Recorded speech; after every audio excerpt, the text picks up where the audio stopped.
Hi everyone, সকালে কেমন আছো? আশা করি সবাই ভালো আছে আর আমিও ভালো আছি। আর এই মাসে দুবার কালী পুজোর নেমন্তন্ন পেয়েছি। তো তোমরা তো তোমাদের কাছে তো আগেরটা শেয়ারই করেছিলাম, তো এটা সেকেন্ড বার। গিয়েই তো ফার্স্টে বসে পড়েছিলাম খিচুড়ি। আর কালী পুজোর স্পেশাল খিচুড়ি না হলে তো জমেই না। খিচুড়ি মানে কালী পুজোর খিচুড়িগুলোর টেস্টটাই আলাদা হয় না। তারপরে পাতে পড়ে গেল ফ্রাইড রাইস, আলুর দম, চাটনি, পাঁপড়, মিষ্টি। বাড়িতে এসে ভাই দিয়ে গেল রসমালাই, যেটা খেতে আমার দারুণ লাগে।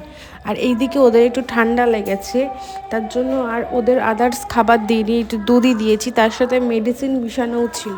ওরা দুধ এতটাই ভালো খায়, কিন্তু একটু মেডিসিন মিশানোর জন্য একটু কম কম খেলো কেন জানি না। আর বাদ বাকি ফটো তোমাদের কাছে একটু শেয়ার করলাম, যেহেতু সেলফিগুলো তুলেছি। আর সকালবেলায় উঠে গেছিলাম, পরের দিনই ছিল ওদের খেলা।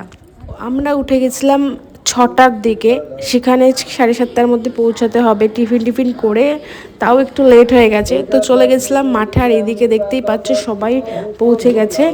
আগের বছর তো আমরা বাড়ি ছিলাম না, তার জন্য অ্যাটেন্ড করতে পারিনি। মনটা খারাপ লাগে, কিন্তু এই বছরটা মনটা ভালো লেগেছে, অংশগ্রহণ করেছে। কিছু হোক না হোক অংশগ্রহণ করাটাই মেন। কারণ আমরা যখন খেলাধুলা করতাম আমাদের কতটা মজা হতো, তাই ভেবেই এদের যতই কষ্ট হোক সকালে নিয়ে যাওয়া। তো এইটুকুই থাকলো।